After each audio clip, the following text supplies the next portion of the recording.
अस्सलामुअलैकुम, मैं हूं इरफान समूर। दोस्तों, मेरे लाडले कायद मियां मोहम्मद नवाज शरीफ के साथ पहले हाथ हुआ और अब उन पर हाथ उठ चुका है। अब उनके अपनों के हाथ उनके गिरेबान में है। राना सनाउल्लाह की बात करें, साद रफीक की बात करें या जावेद लतीफ की बात करें, किसकी बात करें और किसको छोड़ें? ये वो लोग हैं जो नवाज शरीफ साहब के इंतहाई करीबी थे। आज नवाज शरीफ के गिरेबान में इनका हाथ है। आखिर ऐसा हुआ क्या है?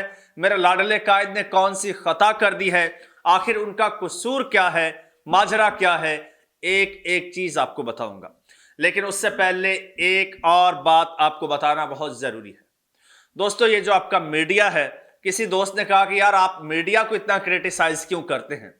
मीडिया को इसलिए क्रिटिसाइज करता हूं कि इस वक्त देखिए आपका इंटरनेशनल मीडिया क्या आपको खबरें दे रहा है और आपका अपना जाती पाकिस्तानी मीडिया आपको क्या खबरें दे रहा है।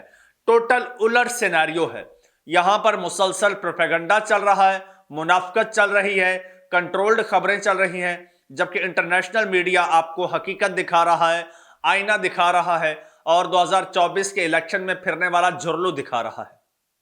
दूसरी जानिब ये वारदातिये इकट्ठे होकर बैठ गए हैं और बारीक वारदातें डालने की कोशिश कर रहे हैं। मेरी इन पर कड़ी नजर है। पहले भी इनकी बारीक वारदातें यहां पर एक्सपोज कर चुका हूं और इंशाअल्लाह करता रहूंगा, आपका साथ अगर हुआ तो।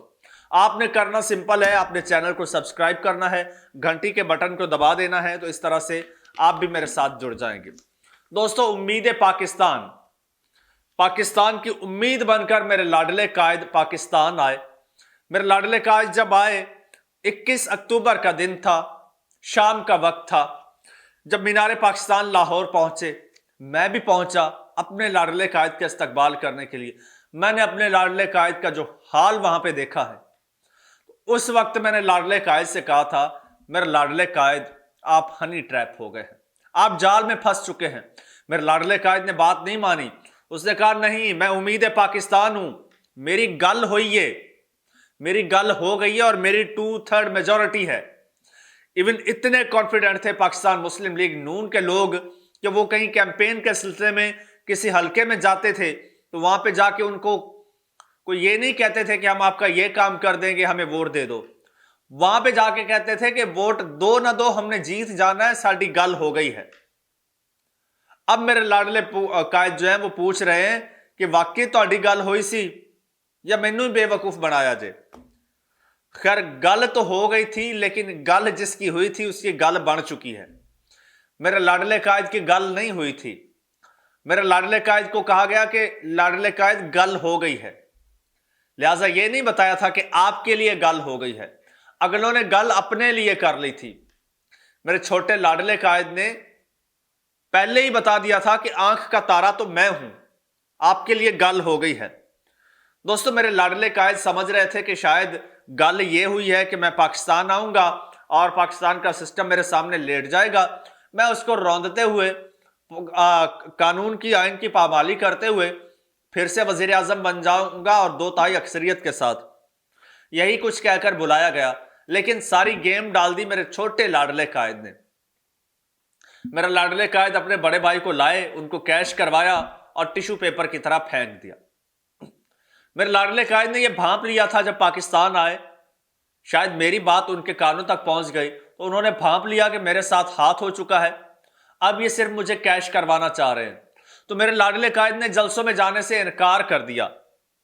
मेरे लाडले कायद ने कहा कि मैं नहीं जाऊंगा। उसे पता चल चुका था कि जो सारा गेम है वो तो मेरे छोटे भाई ने डाल दी है। अब छोटे भाई ने अपने हाथों से टिकटें तकसीम की हैं, बड़े भाई को उसमें जरा सा भी अमल दखल नहीं करने दिया, जरा सी भी मुदाखलत नहीं हुई। अपने हाथ से टिकटें तकसीम की, अपने हाथ से सब कुछ किया, अपने हाथ से कैंडिडेट मुंतखब किए और अपने हाथ से अपनी मर्जी के कैंडिडेट फिर सिलेक्ट भी करवाए, अपने हाथ से अपनी मर्जी के कैंडिडेट जितवाए भी। अब आप जरा वाइडर पर्सपेक्टिव में देखिए और जरा चीजों को देखिए कि जो मेरे लाडले कायद नवाज शरीफ साहब के करीबी लोग थे, उन्हें चाहे टिकट मिल भी गया लेकिन वो इलेक्शन में हार गए। मेरे छोटे लाडले कायद के जो करीबी लोग थे वो इलेक्शन जीत गए। तो यहां से अंदाजा लगाइए, अब मेरे लाडले कायद जब فائنلی باری آئی اقتدار کی، اور میرے لاڈلے قائد کو یہ یقین تھا، یہ کانفیڈنس تھا، یہ کہیں سے کانفیڈنس دلوایا گیا تھا کہ ہم آپ کو 2/3 میجورٹی دیں گے. تو 20% ریزلٹس آنے پہ میرے لاڈلے قائد نے وکٹری اسپیچ کی تیاری کر لی. پھر تیاری کر کے بیٹھ گئے اپنے جناب پرچیاں ہاتھ میں لے کر. پھر رزلٹ جب 20% سے 30% گیا، میرے لاڈلے قائد نے دیکھا کہ یہاں تو نیا ہی ڈوب چکی ہے، تو میرے لاڈلے قائد پیچھے ہٹ کے بیٹھ گئے. پھر زبردستی میرے لاڈلے قائد سے اسپیچ کروائی گئی اور کہا گیا کہ آپ کو سب کچھ دے رہے ہیں، آپ کو 2/3 میجورٹی. میرے لاڈلے قائد نے تقریر کر دی اور آخر میں کیا ملا؟ صرف اور صرف 75 سیٹیں. اچھا، میرے لاڈلے قائد نے فیصلہ کیا کہ نہیں، میں نے ذلیل نہیں ہونا، میں نے خوار نہیں ہونا، میں پیچھے جا رہا ہوں.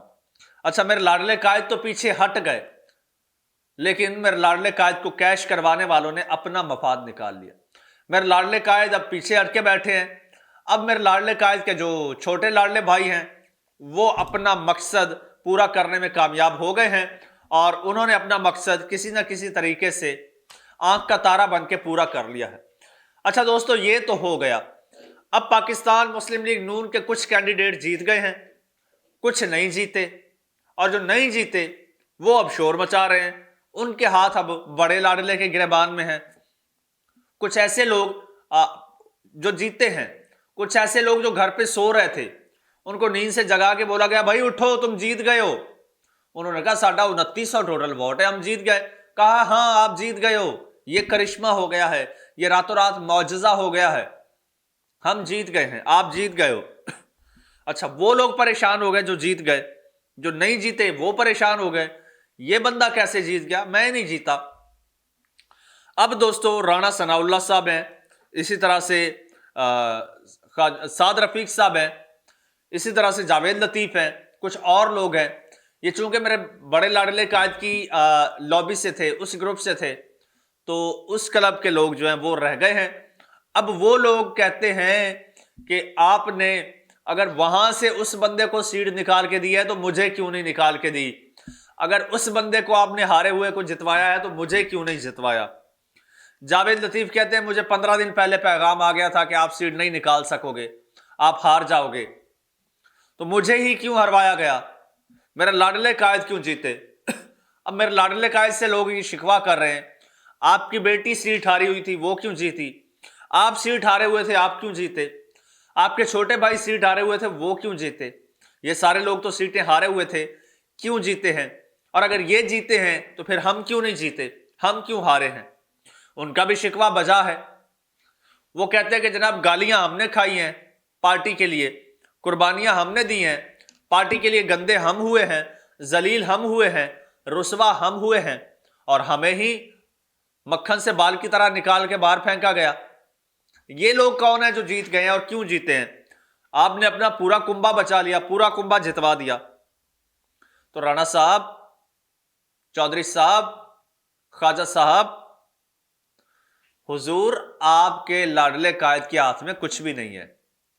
آپ ایویں ہی ان پہ خفا ہو رہے ہیں. ان کے پاس تو اتنی اتھارٹی نہیں ہے کہ یہ ٹکٹ بک کروائیں اور لندن چلے جائیں. وہ بھی کسی کی منشا اور مرضی کے ساتھ لندن جائیں گے، کسی کی منشا کے بغیر لندن بھی نہیں جا سکتے.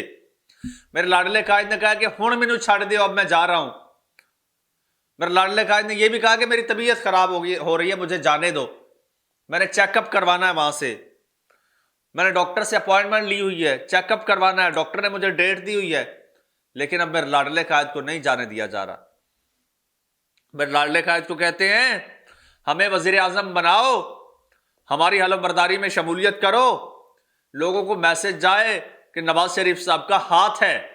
اگر آپ ابھی سے چلے گئے تو پھر ہم رسوا ہو جائیں گے، لوگوں کو یقین ہو جائے گا کہ نواز شریف حلف برداری سے پہلے ہی چلا گیا ہے، اور نواز شریف پہلے چلا گیا تو کہیں گے پہلے چلا گیا ہے. نواز شریف دیکھو، نواز شریف نے ہار قبول کر لی ہے، لہٰذا یہ تو ہماری بے عزتی ہے، ہم تو ذلیل و رسوا ہو جائیں گے. اور نواز شریف صاحب کہتے ہیں کہ اگر یہ حکومت لے لی تو ہم ذلیل و رسوا ہو جائیں گے. نواز شریف صاحب کسی صورت حکومت نہیں لینا چاہ رہے تھے، لیکن زبردستی حکومت دی گئی. نواز شریف صاحب نے تو نہیں لی، لیکن شہباز شریف صاحب نے قبول کر لی. ان کا مقصد ہی یہی تھا. اور ہاں، नवाज शरीफ साहब ने यहां पे कंप्रोमाइज किया अपनी बेटी के लिए, अपनी बेटी के लिए हुकूमत ले ली है, खुद तो नहीं ली, बेटी के लिए ले ली है। अब खुदा जानता है कि बेटी का प्रेशर था, बेटी के सामने उनकी नहीं चली, या उनकी इसमें ख्वाहिश और मनशा थी कि मेरी बेटी जो है वो एक बार वजीर आला बन जाए, क्योंकि अब इसके बाद तो नून लीग की सियासत खत्म हो चुकी है। नवाज शरीफ साहब की तो गई सियासत, ये आखिरी बारी थी, और इसमें जो गंद घोला गया है, और जो पिछले 18 महीने में पीपल्स पार्टी ने नून लीग को जलील करवाया है, खुद इक्तदार के मजे लिए, खुद बैठ के सारा एंजॉय किया और जलील करवाया नून लीग को, उसका नतीजा ये निकला है। और अब जो स्टेप नून लीग ने लिया है, इसका नतीजा और ज्यादा भयानक है नून लीग के लिए। ये नवाज शरीफ साहब भी भांप चुके हैं कि ये उनकी सियासत का आखिरी मौका था जो उन्होंने गवा दिया। अब ये खबरें निकलकर सामने आई हैं कि नवाज शरीफ साहब ने सियासत से किनारा कुशी करने का, यानी सियासत छोड़ने का ऐलान कर दिया है। अब वो सारी उम्र के लिए सियासत में मुदाखला, मतलब सियासत नहीं करेंगे। लेकिन मरियम नवाज साहिबा ने, नवाज शरीफ साहब का इस हवाले से कोई मौक़िफ़ सामने नहीं आया, लेकिन उनकी साहबजादी है बहरहाल मरियम नवाज साहिबा, उन्होंने ट्वीट किया है और इसकी तरदीद की है। वो कहती हैं कि नवाज शरीफ साहब जो है वो अभी सियासत में इन है, अपनी एमएनए की सीट भी नहीं छोड़ेंगे और सियासत भी नवाज शरीफ साहब नहीं छोड़ेंगे। अब नवाज शरीफ साहब को डबल डबल प्रेशर है। सबसे बड़ा प्रेशर इन्हीं लोगों का है जो उसके करीबी थे। वो कहते थे कि मियाँ साहब हमने आपके लिए गालियां खाई, सब कुछ किया, लेकिन आपने हमें नहीं जितवाया। अब मियाँ साहब बेबस हैं। मियाँ साहब के बस में होता तो यकीनन इनको मियाँ साहब जितवा देते, लेकिन उनके बस में कुछ नहीं है। दोस्तों, कमेंट सेक्शन आपके लिए है, इसमें अपनी राय का इजहार कीजिए, चैनल को सब्सक्राइब कर लीजिए, बेल आइकन पर क्लिक कर दीजिए और मुझे इजाजत दीजिए। अल्लाह हाफिज।